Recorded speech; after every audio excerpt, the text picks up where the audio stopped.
আমরা চারজনকে, যারাই জড়িত যে চারজন, তাদেরকে গ্রেপ্তার করেছে। শুধু এই লাশের আলামতটা নষ্ট করার জন্য যারা চেষ্টা করছে, ওইটুকু পর্যন্ত আমরা এখন পর্যন্ত করতে পারিনি। তো যে লাশ ছিল সেখানে লাশের আশেপাশে যেহেতু গ্রাম ছিল, গ্রামের লোকজনও আসে, এক পর্যায়ে তারা আইডেন্টিফাই করতে পারে যে ডিসিস্ট মাসুদ রানা, তার দাদা তার ডিসিস্টের পকেটে থাকা মানি ব্যাগ, তারপর ব্রেসলেট এবং আংটি দেখে শনাক্ত করে যে এটা জিজ্ঞাসাবাদের এক পর্যায়ে যে ছিল হিরণ হচ্ছে এটা স্বীকার করে যে ঘটনা তারা ঘটিয়েছিল।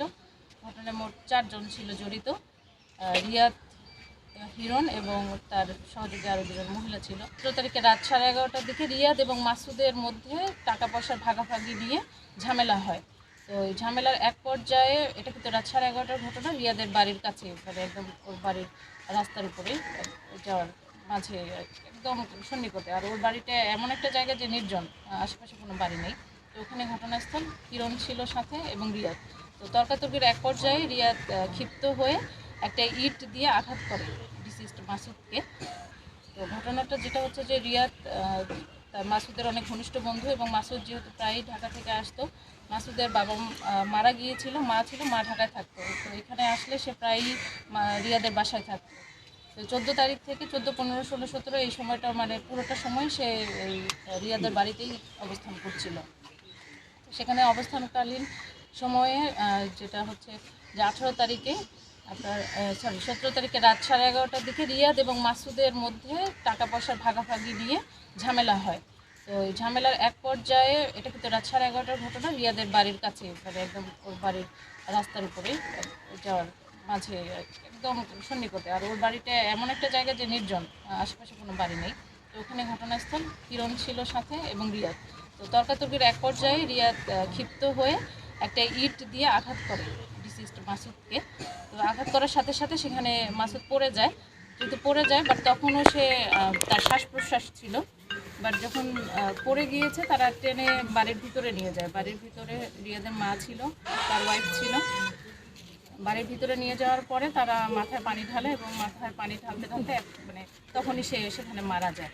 তো যেহেতু যায়, তখন তারা কি করে যে এই লাশ তারা কীভাবে কী করবে, তারা ভয় পেয়ে যায় এবং বাইরে কাউকে না জানানোর জন্য আর কি চেষ্টা করে যে কোনোভাবেই এই কথা বাইরে যেন না যায়। সেই কারণে তারা 4 জন মিলেই লাশটাকে বাড়ির ভিতরে বস্তাবন্দি করে ঘরের, রিয়াদের ঘর, মানে রিয়াদ, তার মা, তার ওয়াইফ একটা ঘরেই থাকে, সেখানে রেখে দেয়। তো রাখার পরে একটা ঘটনা ছিল 17 তারিখ রাতে, মানে বৃহস্পতিবার। এরপরে সেখানে ছিল শুক্রবার, আবার তারা রিয়াদের বাড়ির সামনে একটা ছোট দোকান ঘর আছে, যেটা প্রায় 1 বছর ধরে বন্ধ ছিল।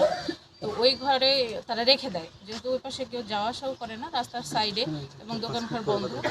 তো ওইভাবে ছিল শুক্রবার পর্যন্ত।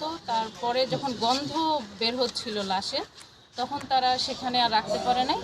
এরপরে তারা 4 জনের সহযোগিতা করে একসঙ্গে মিলে শনিবার ভোর একেবারেই 4টার দিকে তারা ওই জমি বাড়িতে ফেলে আসে। তো যেহেতু গন্ধ হয়েছিল, এই কারণে তারা দোকান ঘরে রাখতে পারেনি, তারপর জমিতে ফেলে দেয়। এবং তারা একটা নাটক করে যে যেহেতু মাসুদ রিয়াদের সাথে অনেক ধরনের বিষয় নিয়ে অনেকের সমস্যা ছিল, তারপরে তারাও হাজতও খেটেছিল ডিসিস্ট মাসুদ 6 দিনের জন্য একটা আদার সেকশন মামলায়। তো তারা চাচ্ছিল যে যেভাবে হোক, ওই বাদী ছিল সৈয়দ আলী, তাদেরকে ফাঁসানোর জন্য, যে এই ঘটনা যেহেতু তাদের সাথে একটা শত্রুতা ছিল বা মামলা করেছে, এটা তারা তাদের ঘাড়ে চাপায়ে দিতে চেয়েছিল। তো পরবর্তীতে আমরা লাশের কাছে ছিল রিয়াদের আসামি, যে মূল আসামি রিয়াদ, তার একটা স্যান্ডেল পাওয়া যায়। এটা দেখে আমরা আসলে হই যে না, এটা ঘটনাটি সে ঘটিয়েছে। এবং পরবর্তীতে যে আসামি, দ্বিতীয় আসামি হিরণ, তার স্বীকারোক্তিমূলক জবানবন্দিতে সে উল্লেখ করে যে ঘটনা রিয়াদই ঘটিয়েছে, এবং এর সাথে জড়িত মোট 4 জন। রিয়াদ 1 নম্বর আসামি, হিরণ সহযোগিতা করেছে তার মা, রিয়াদের মা এবং রিয়াদের ওয়াইফ, এই 4 জনে মিলে কাজটা করেছে। মোট 4 জন আসামি, 4 জনকেই আমরা অ্যারেস্ট করেছি আমাদের যে সন্দেহভাজন ছিল। এবং এখন পর্যন্ত আমরা কোনো সংশ্লিষ্টতা পাইনি, এই 4 জনই পুরো কাজটা করেছে। আচ্ছা, মাসুদ এবং রিয়াদ এরা দুজনেই ইয়াবা ব্যবসা করতো। তো এই ব্যবসার টাকা থেকেই তাদের মধ্যে আর কি লেনদেনের নিয়ে ঝামেলা হয়েছে, ভাগ বাটোয়ারা নিয়ে।